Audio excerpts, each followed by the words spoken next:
There are things in the woods that wear your voice, things that look like your family, but move just a little too wrong. These aren't just legends. These are real encounters, terrifying, unexplained, and disturbingly consistent. Tonight, we're diving into the most chilling Skinwalker stories shared by those who swear they made it out alive.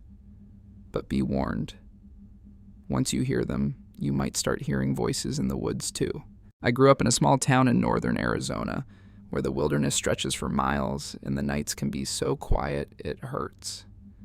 Most weekends in the summer, my cousin Dean and I would go camping out near the Mogollon Rim. It was our little escape.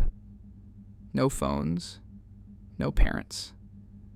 Just the fire, the woods, and our dumb teenage confidence. That summer, I think I was 17. We were heading back to a remote spot Dean swore had the best view of the stars. It was a long hike out, maybe 4 or 5 miles from the trailhead. We got there late in the afternoon, set up our tent, and cooked hot dogs over a fire. Everything felt normal, peaceful.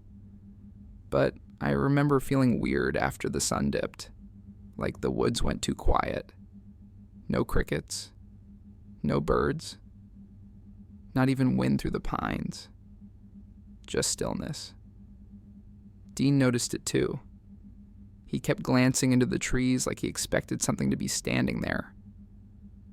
We joked about it, said it was just the altitude messing with our heads, but that feeling of being watched wouldn't go away. Around midnight, we were in our sleeping bags when we heard the first sound. It was subtle at first. A soft crunch of pine needles.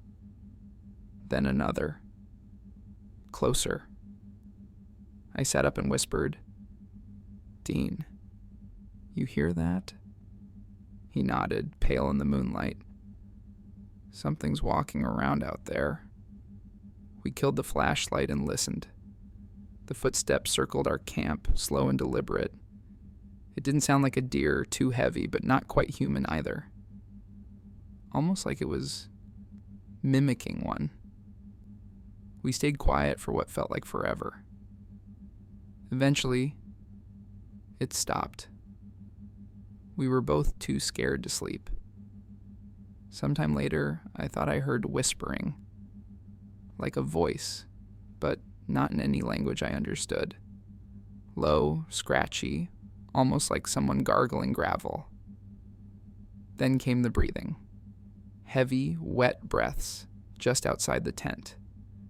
Dean grabbed his pocket knife and held it like it would do anything. I didn't even move. I just listened as whatever it was dragged a finger or claw along the fabric of the tent. One slow scrape, then silence again.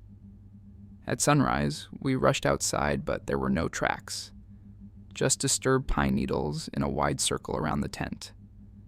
We packed up fast and started heading back. That's when we saw it. Up on the ridge above us, maybe 200 feet away, something was standing between 2 trees. Tall. Gaunt. It had the shape of a man, but its limbs were too long, its arms hung like they were dislocated. And its head, it looked like a deer skull, antlers and all. But something was off, like the skull was too big for its body, and it was watching us. We froze. Dean whispered, "Is that a person?" I shook my head. No way. Then it did something that still makes my stomach twist. It raised one hand and waved, but the motion was wrong, jerky, like a puppet being pulled by strings. Then it turned and walked back into the trees, completely silent. We ran. I don't remember most of the hike back, just the feeling that it was following us. Every snap of a twig made us jump.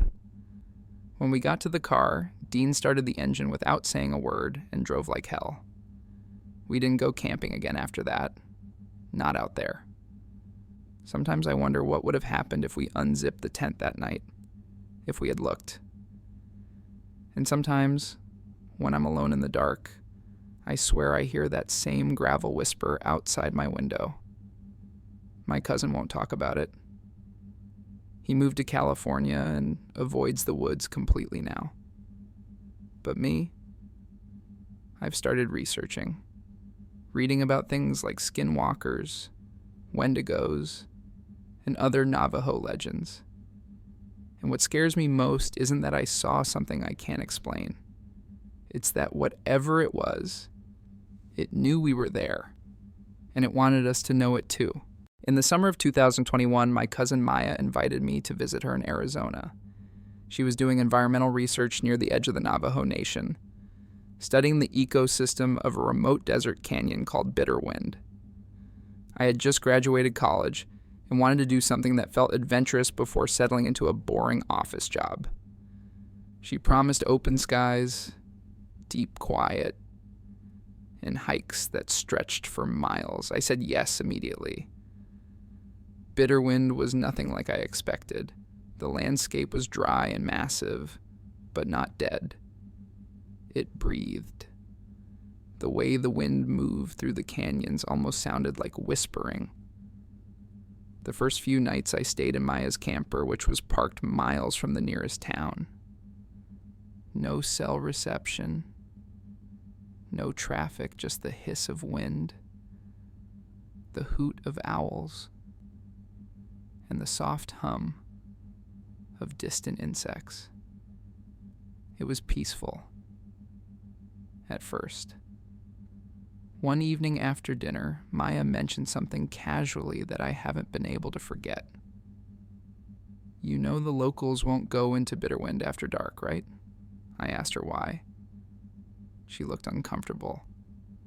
They say it's where they walk. They? She hesitated. Skinwalkers, shapeshifters. I don't really believe in that stuff, but I don't go far after dark either. Just in case.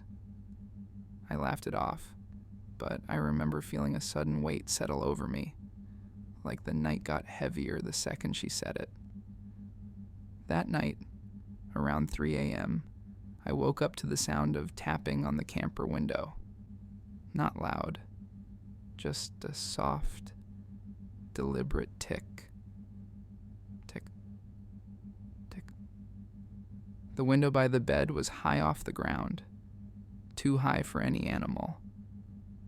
I sat up and froze.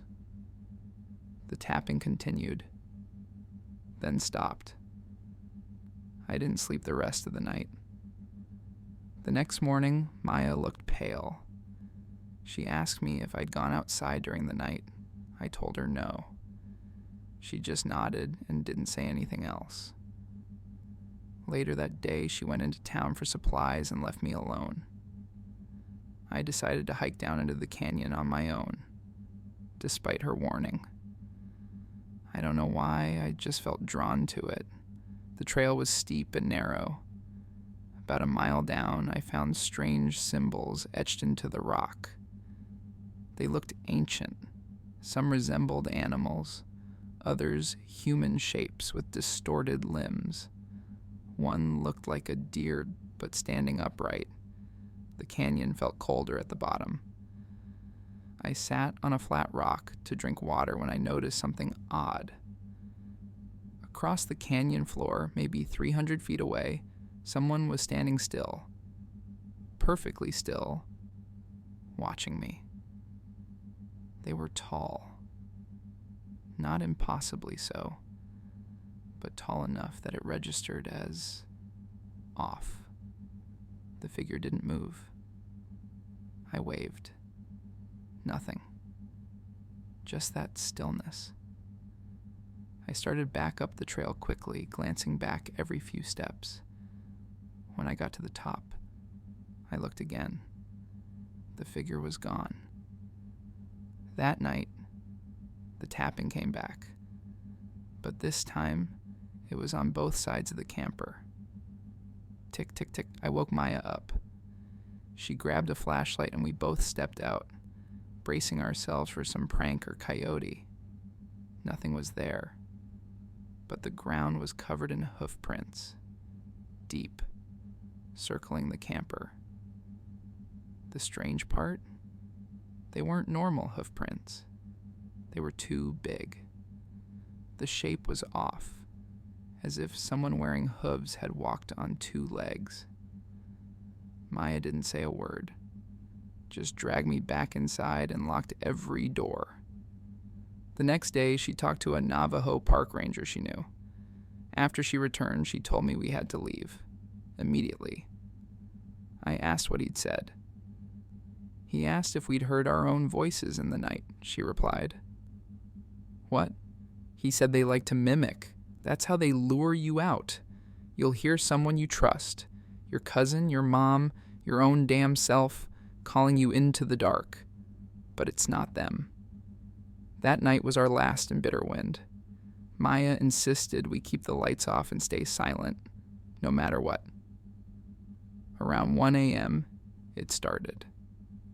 First, the tapping, then the footsteps, then the voices. At first, I thought I was dreaming, but the voice was too real. It was Maya's voice, but wrong. Flat, lifeless.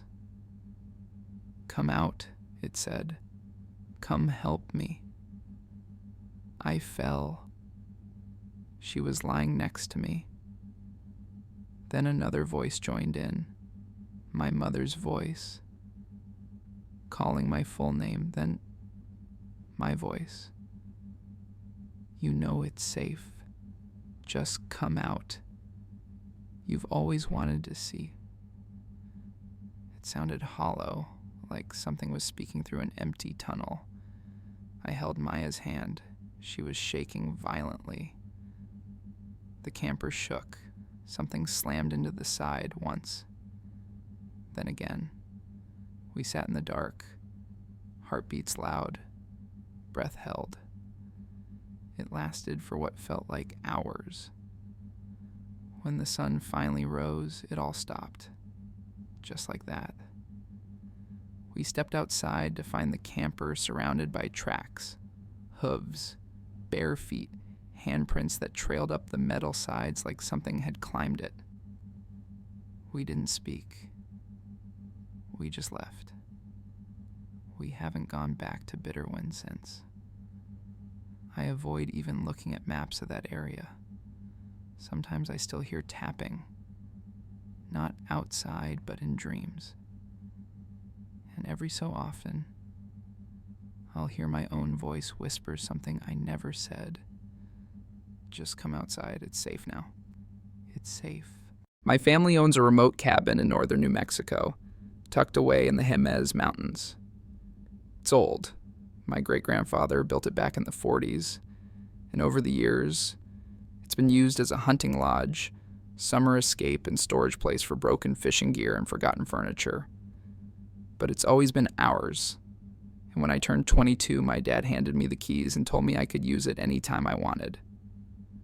So, in the fall of 2022, my brother Ethan and I drove up there for a weekend getaway. We wanted to reconnect. Life had gotten busy, and we hadn't spent real time together in years. Just us, some beers, and the sound of wind in the pines. The first night was perfect. We grilled steaks, made a fire, and sat on the porch watching the stars. No light pollution out there, just black sky and a million points of light. Around midnight, Ethan joked that the forest felt too quiet. No bugs, no owls. It's like something scared everything off. I laughed, but deep down, he was right. That silence was unnatural. The second day, we hiked down to an old dried-out riverbed behind the cabin. We'd been walking for about an hour when we stumbled upon something weird. Animal bones. Dozens of them. Picked clean. Arranged in spirals and lines like someone had placed them deliberately. Deer skulls, raccoon spines, tiny rodent jaws. all bleached white. I wanted to turn back, but Ethan said it was probably just some eccentric hunter's marker or kids messing around. I didn't argue, but something about the way those bones were laid out, it felt ritualistic. That night, we heard movement in the trees. Heavy, slow, and circling. We turned off the porch lights and stood there, backs to the cabin wall, listening. The movement stopped. Then from the tree line, we heard something worse. A voice. It was my mom's voice, but she was 200 miles away, at home. She was calling out, calm and cheerful. "Boys, you left the door open. Come help me bring in the bags." It was like hearing a recording, familiar but hollow, drained of life. Ethan went pale. I could tell he recognized it too. Then it repeated, slightly louder. "Boys, come help me bring in the bags." We didn't move, didn't breathe. A few minutes passed. Then the voice changed. Now it was my voice. "Ethan, I need your help, man. Come out here." He turned to look at me, and I swear, he checked to make sure I was still inside with him. We locked the cabin tight and stayed up all night. By morning, it felt like the world had returned to normal. Sunlight poured through the trees. Birds chirped again. It was almost easy to convince ourselves it was a dream. That afternoon, I stepped outside to chop firewood. Ethan said he was going to take a nap upstairs. About an hour later, as I was stacking the logs, I heard the back door creak open behind me. I turned around and saw Ethan standing just outside the cabin. He looked different.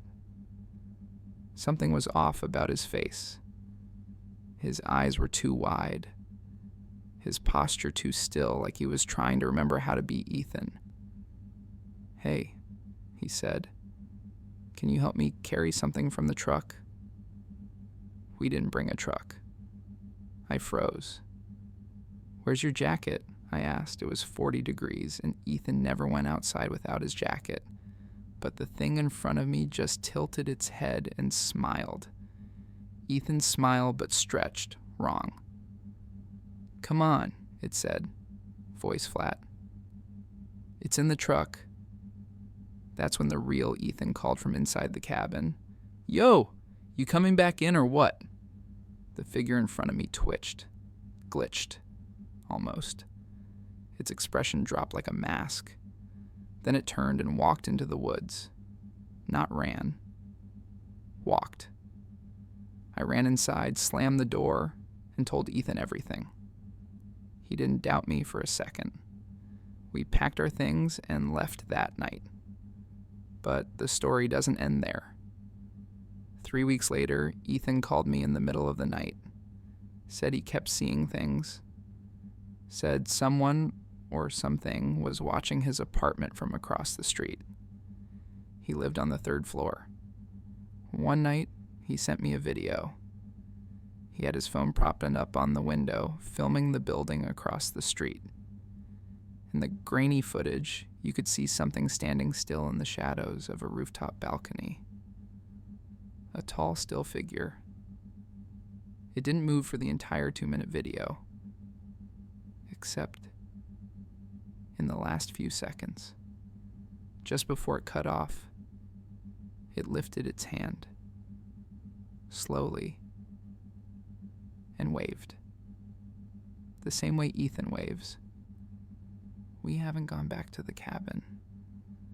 Last week, I got a voicemail. It was my voice, calm, confident. "Hey, I'm at the cabin. Come by. I found something cool." Only I hadn't been anywhere near that place. And I never made that call. I deleted the message. But sometimes when I'm walking home alone at night, I swear I hear someone behind me. And when I turn around, I see Ethan. Or something trying to be him.